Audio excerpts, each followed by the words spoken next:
ADHD wants freedom, but PDA demands control.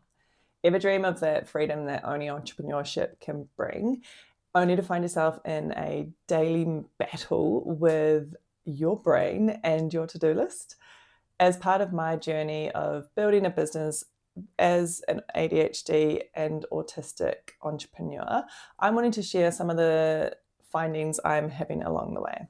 So you're building a business specifically to escape being told what to do, right? Like you've tried all of the traditional work environments and it's just not really working out for you. The second a task becomes a demand, even one that you put on yourself, it suddenly becomes undoable. You physically cannot do it.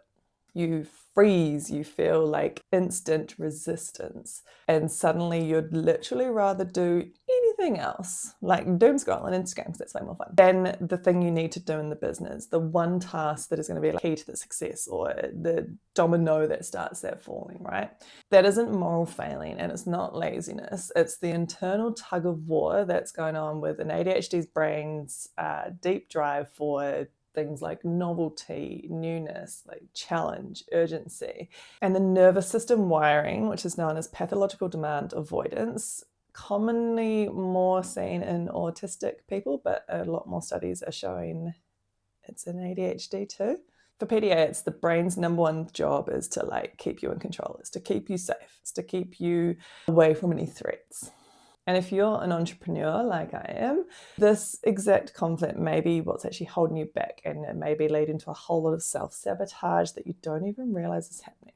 I know this because this is literally my life. I had a massive realization around about October last year of just how much PDA was actually holding me back. Since discovering that, it has completely changed how I approach my work now and where I'm going with it. So I want to share what I've learned. So there's a couple of things we kind of need to cover off here. And the first one is the entrepreneurial dream as such versus the neurodivergent reality. As an AuDHD coach for high-performing neurodivergent people, I see a very clear pattern, and it's one that I live myself.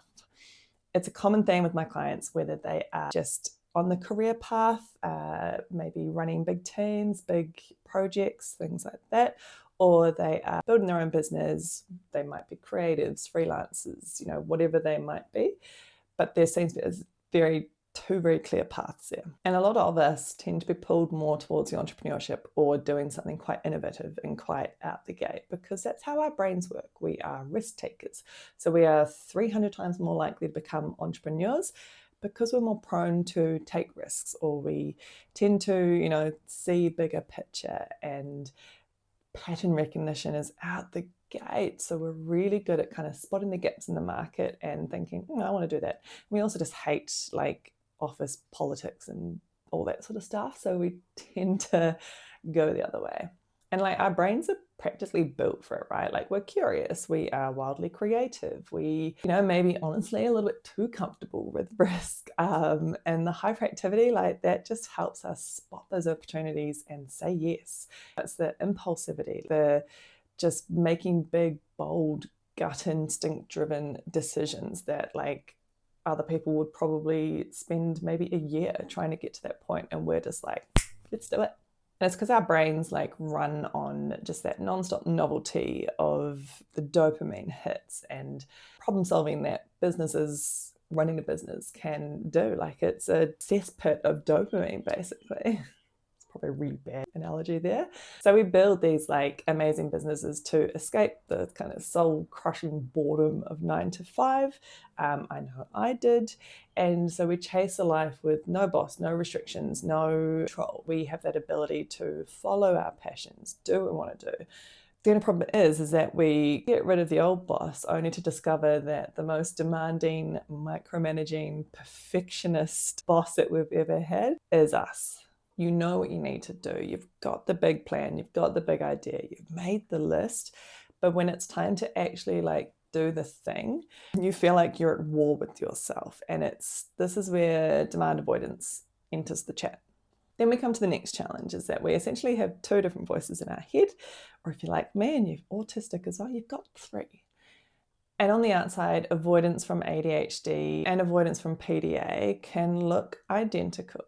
Like the important task just isn't getting done, and the why would be completely different. But figuring that out, both for myself and my clients, has been a game changer. So first up, you've got your classic ADHD avoidance. That is mostly to do with executive dysfunction. That is your brain having a tough time getting started, getting activated. If you see some of my other shorts, I've done a series on the executive functions. Highly recommend going to my channel and having a look at those. But there's things like starting tasks, planning, time management, all those kind of typical skills that you actually need to run a business, turns out. So when you look at a really big, complicated problem within your business, so say something I've actually been doing lately myself is trying to build a marketing funnel. It's not like my brain doesn't just see a couple of steps, it sees this giant task that I need to do. So I'm having to battle through getting activated because I kind of know where the end goal is, but I don't know what step one is. And I get really overwhelmed and I go down lots of rabbit holes on YouTube and don't actually make that first step. And then I just don't get anything done. And then the shame cycle kicks in because why can't you just do this? And so the avoidance there, it's born from feeling overwhelmed or just incapable, really. Like your brain's battery or just energy capacity is pretty much non-existent at that point. And it's not that you don't want to do it, it just feels like you can't. Like there's so many barriers to entry, you just can't even deal.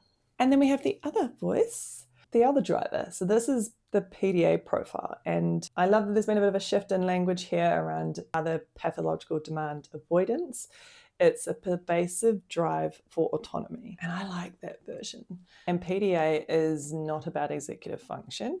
It's a threat response. And it's a profile that is normally associated with autism, but there's been a lot more developing, understanding, and growing in that area that actually impacts a lot of ADHD as well. And so with a PDA profile, any kind of perceived demand, so it could be an email, it could be a deadline that you've literally set for yourself, it could be a genuine desire to go to the gym. Those kind of things can trigger like a lightning fast, anxiety fueled need to resist. That demand feels like a direct threat to your autonomy. So once again, your ADHD brain sees the task that says, write a sales email and goes, boring, I don't even know where to start. Hang on a minute, I'll just check Instagram. And then next thing you're 2 hours in. That is executive function, dysfunctioning. The PDA profile, however, will see that same task and the thought will be, I have to get this done today. And your brain doesn't register the goal. It just hears, I have to. And that simple phrase then triggers the survival brain. So your fight, your flight, your freeze, fawn, those kind of responses. And it could be like an overwhelming sense of anxiety. You don't even want to move. You don't want to do anything. A powerful kind of primal urge just to be like, no, not doing that. And that resistance to the demand takes over. Even though it's logically something that you may even want to do or you may need to do, it's not a choice. It is literally your nervous system reacting to protect you. So then we've got to look at, well, how does this internal war play out in business? And most of the time it's your self-sabotaging. And when these two forces like collide, they're like magnets, right? It's just a perfect storm for self-sabotage. And I know this deeply because this is literally, I've started my first business in 2022 and just my fear and pretty much the survival instinct just kicked in and it really held me back. And for a long time, I told myself that I'd failed that business. I didn't succeed. I didn't do what I wanted to do. But the reality is I just got in my own way. So it's something I'm consciously working towards with this new business, even this new page, posting these videos, showing up, doing all this stuff. I want to show that it can be done.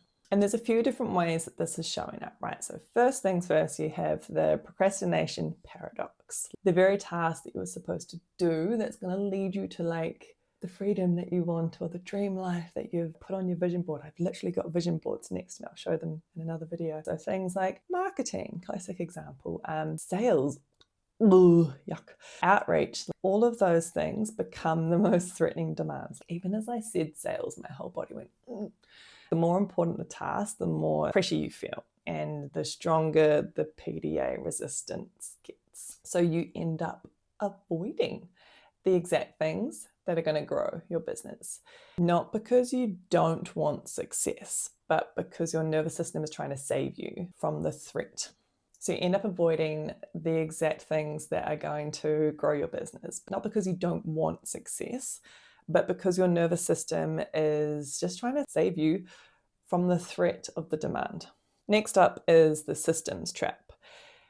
Every single business guru on the planet will tell you that in order to scale and grow and be successful, is that you need to have systems and routines in place, which go pretty much directly against everything that ADHD is. And for a PDA profile as well, a rigid schedule or a structured to-do list can start to feel like a bit of a prison. You're inadvertently creating your own prison.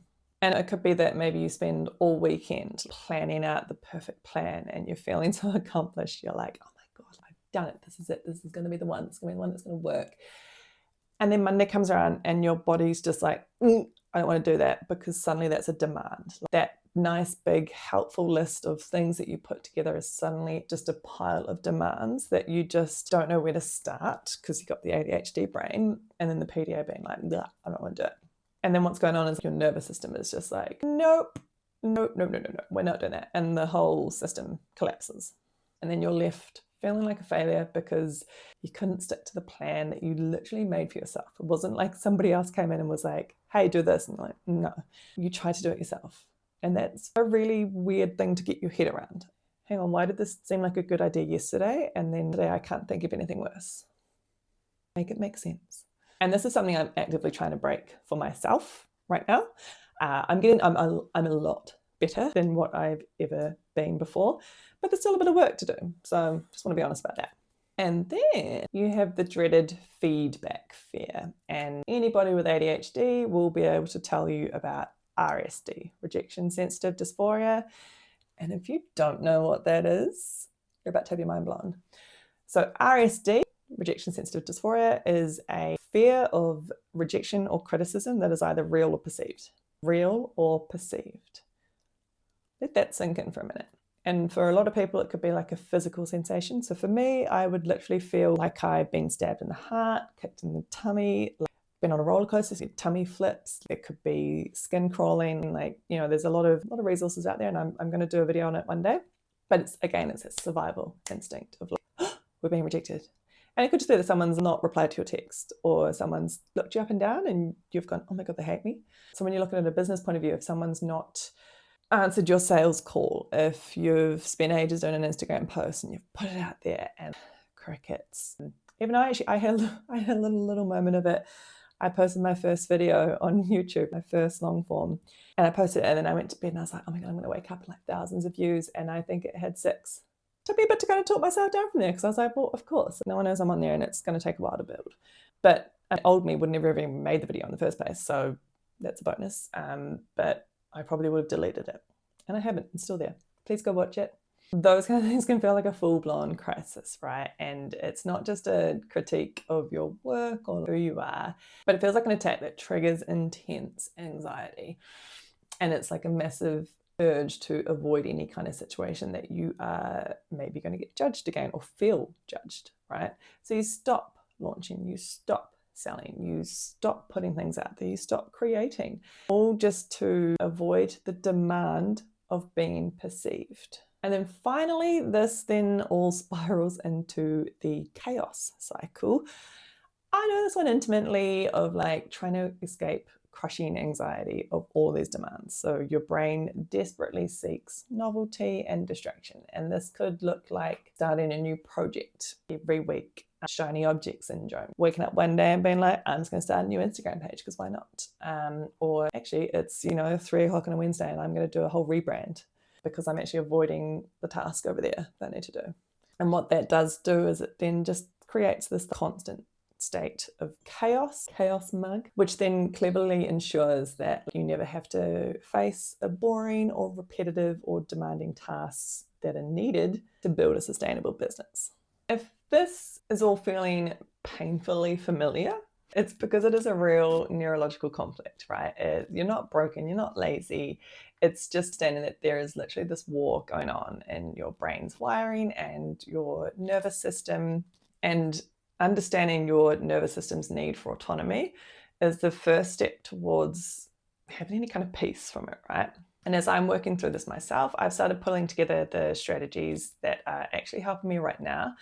And I've put them together in a little free guide that you can get. I'll pop the link below. It's my Autonomy Supportive Business Blueprint. And it's just a quick little workbook to kind of just go through. It summarizes some of the points I talk about in this video. And it just may help you identify where it's showing up for you and then what you can do with it. So how do you win that war, right? It's with practical strategies. And this is where the real work begins for me and maybe for you too. You cannot win this with willpower, right? Trying to rely on willpower if you've got ADHD is just a disaster waiting. So don't do it. We are interest-driven, not importance-driven. So we have to work with our brains here. Pushing harder just creates more demand, which creates more resistance.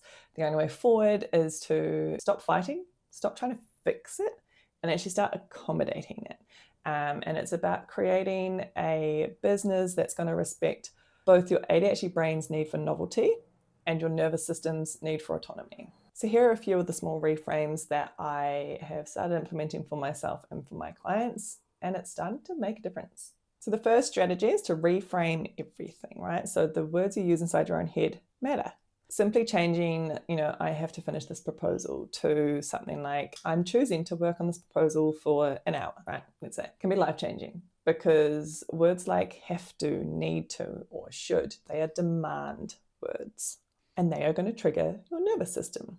However, shifting to things like, I get to do this, I choose to do this, I want to do this, those are autonomy words. And that tiny little shift can really start to bring the control back and it can help dial down those threat responses. And as well, I think if you say, I'm going to work on this for an hour or for the morning or whatever it is, rather than saying, I'm going to do this or I'm going to finish this. That way, if you only manage to just work on it for a bit, not finish it, but just you do work on it, there's a sense of dopamine reward there because you did what you said you were going to do. Rather than if you say, okay, I'm going to finish this or I have to get this out and you don't finish it or you don't get it out, you're going to start slipping into that spiral of like, oh, why can't I? What's wrong with me? So words matter. Reframe everything. And the second strategy is to build an autonomy supportive business. And this doesn't mean having no structure. It means having flexible structure. So ADHD in particular, like we don't do well on really rigid structure, but we kind of fall apart with none. Think about, say, if you're working through the year and then it's the summer holidays, Christmas holidays or whatever, and you just kind of blob around like, I don't know how to human anymore because your routine's gone. We need routine, we need structure. It just has to be flexible.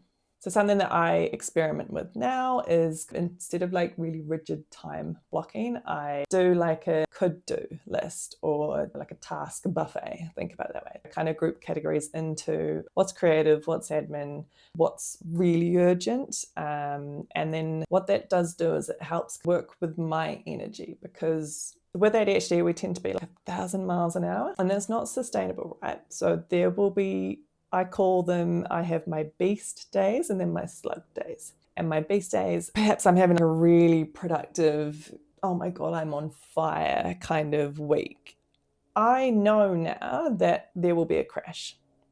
There's going to be a crash because me outputting that much work and that much energy and that much cognitive load is not sustainable. So there's going to be a crash. So now I factor in the crash. So I don't know when the crash is going to hit. It could just be, I might be like, boom, boom, boom, I'm on fire. This is so good. And then I'll sit down to have a cup of coffee or a cup of tea or lunch or whatever. And it's like my soul leaves my body and then I'm done. And I used to get really mean on myself when that would happen. I'd be like, oh my God, what's wrong with you? You're useless. Why are you so lazy? And now I'm like, whoop, slug time. She's here because I know that in a couple of days, I'll bounce back, I'll be all good. And that my output during those productive days blitzes over what most people can do. So who cares if I'm off for a couple of days? And by having those like little categories there, going with my energy, understanding whether I'm on a beast day or a slug day, I can then choose what's going to feel easiest to approach. Where am I going to get the quick wins, the easy wins to start building dopamine, building momentum? Or is today a day where I just hang out with my dogs, clean their house, do whatever I need to do? Is there anything pressing?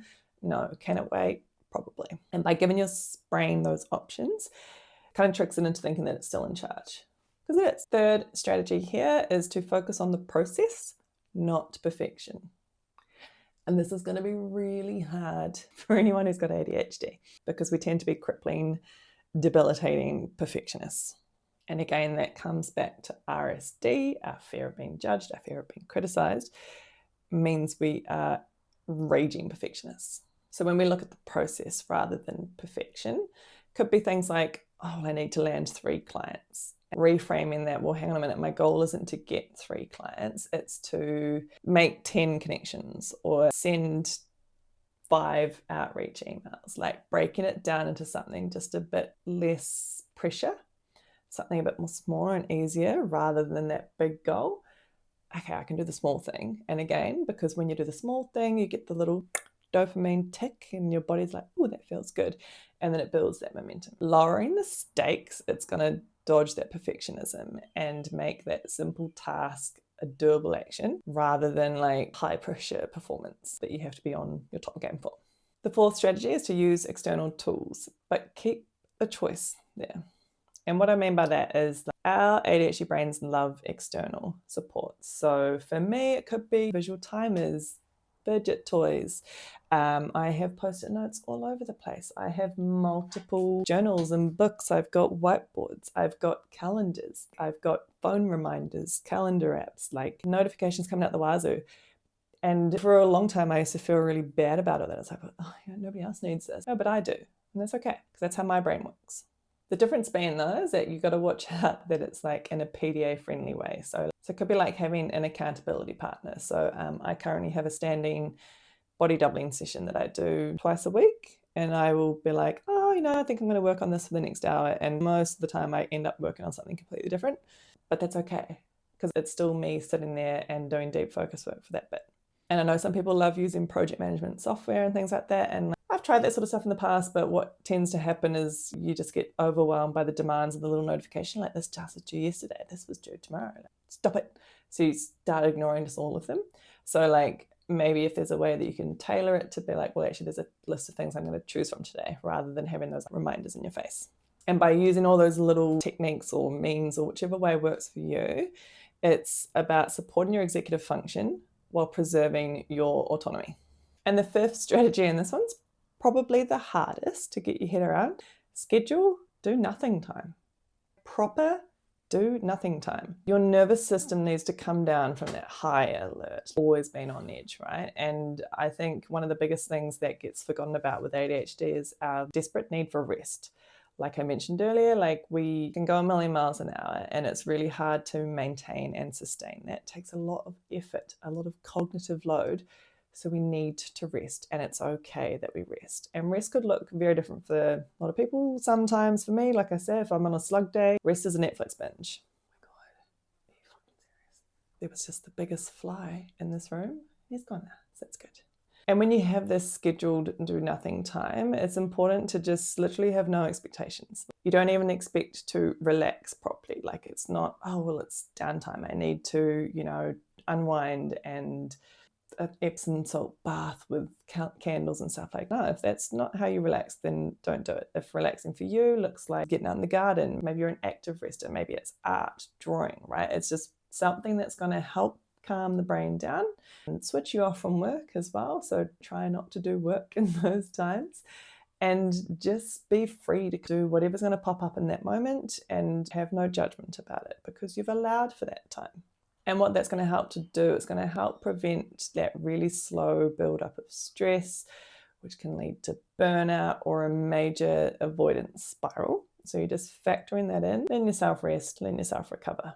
So there you are. These are just some of the strategies that I am trying to implement for myself and I implement for some of my clients. The constant battle that's raging in your head is exhausting. I know, because I am right there in the thick of it. But since learning about this side of it, it's gotten significantly easier. And I wanted to share that and talk about that a bit more, especially as I am currently, I still work. So I do some contracting hours as well as building up my own coaching practice and seeing where this goes. I do quite a bit of content creation. I'm growing an audiences on, as of now, YouTube, Instagram, TikTok, and LinkedIn, because why not? So there's a lot of like balls in there, a lot of things that I'm juggling. And it's a lot when you have to factor in executive dysfunction, plus PDA, RSD, plus so many other aspects of being neurodivergent. So it's tough. But please hear this, like, as I say, I'm learning it for myself and I'm teaching my clients that it's not a battle against your character or anything like that. It is literally a conflict between your ADHD brain struggle to function as it should and your nervous system's deep need for protection and safety. You didn't start a business to build a prison for yourself, right? One that's been made of all of your own to-do lists, your self-imposed deadlines. You've done it because you want freedom. You've done it because you're really passionate about something, or you have something that you want to take out into the world. Maybe it's a bit of all of those things, plus the fact that traditional work just wasn't for you. I think a lot of ADHDers and AuDHD and autistics are chronic job hoppers. I'm one of them, right? I've tried lots of different things, and this seems to be the way forward for me. It seems to be the most sustainable. So I'm working on making sure that it's sustainable. Real freedom isn't made by trying to force yourself into a neurotypical box. A lot of business advice and marketing advice that is out there is aimed at neurotypicals, and it kind of misses that deeper understanding that's needed. And if you can deeply understand how your brain works, then you're going to be able to start designing a business and a life that works with your brain rather than against it. So I'd love to hear from you as someone who is building in public. I've been doing a lot of this kind of stuff over on my Instagram page. Starting to talk about it a bit more around the behind the scenes of learning marketing and like the financial side and working through RSD, PDA, executive dysfunction, all of that sort of stuff. If you are in the same boat as someone who is building in public and working through all of this, like not just for me, but for my clients as well, it's so validating knowing that I'm not the only one. And I know that a lot of Instagram and TikTok where I post, nearly every single post gets people being like, oh my God, I was the only one. Let's normalize this stuff. Let's talk about it. Let's show that there is a struggle, there is a disability, because it is at the end of the day, but it doesn't need to be the thing that holds you back. And I think we spend our whole lives feeling othered, feeling different, feeling less than or not good enough. And 9 times out of 10, our own voices are the loudest critics there. So if this war between wanting freedom and resisting your own plans hits home, let me know in the comments. Drop what your biggest struggle is at the moment. And don't forget as well to grab your business blueprint that I've made down there. And if you want to work with me and unpack it a little bit deeper, obviously I am a coach. This is what I do. Head to the link in the comments there as well and book a session. Otherwise, go well. Good luck.